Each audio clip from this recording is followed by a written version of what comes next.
La science, dans ses changements mêmes, se distingue fondamentalement de l'idéologie ou des idéologies vouées à disparaître, à se remplacer les unes les autres, comme quand une science réfute leur contenu, il y a eu des tas d'idéologies réfutées désormais, ou encore quand elle se constitue elle-même, la science, contre une idéologie préalable, qui est son obstacle épistémologique, c'est une formule de Bachelard initiale, et qu'elle élimine définitivement. La théorie de l'héliocentrisme a éliminé le géocentrisme. C'est définitif et c'est irréfutable. C'est en quoi il y a un progrès des sciences, dont Bachelard a remarquablement parlé dans un ouvrage qui s'intitule « Le rationalisme appliqué », quand il dit. Et alors, je vais vous lire intégralement le passage, parce que je le trouve merveilleux, vous voyez, merveilleux, et il permet de lutter contre la tentation du scepticisme. La science, dès qu'elle est constituée, ne comporte pas de régression. Ces changements de constitution sont d'apodictique progrès prouvé, apodictique, c'est-à-dire absolument sûr.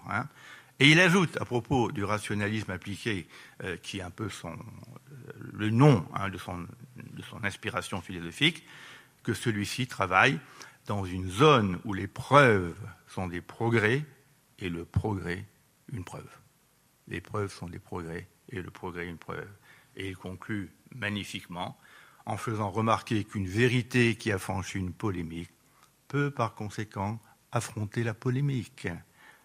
Et que dans la culture scientifique, et la formule est magnifique, la raison est quotidienne, ce qui n'est pas le cas dans l'idéologie. Reste à savoir, alors à un niveau réflexif et proprement philosophique ici, ce qui nous prouve, alors que la vérité est vraie, si j'ose dire, il faut prouver que la vérité est vraie, qu'il y a donc de l'irréfutable, et donc il nous faut indiquer ces critères incontestables à partir des sciences.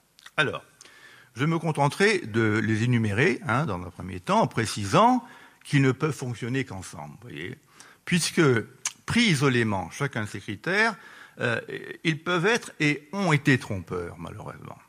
Et il faudra donc les dépasser grâce à un dernier critère, qui sera mon critère fondamental.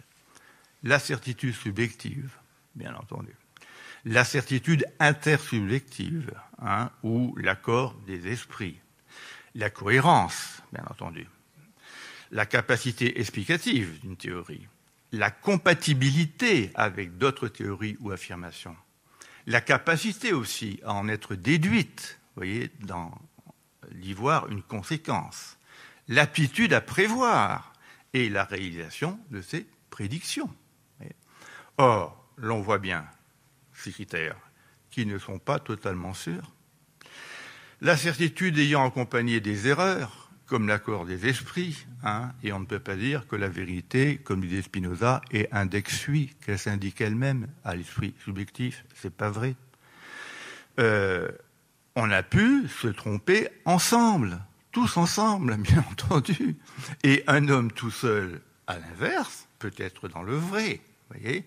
Et par ailleurs, si vous prenez les critères de la cohérence, un délire peut être parfaitement cohérent.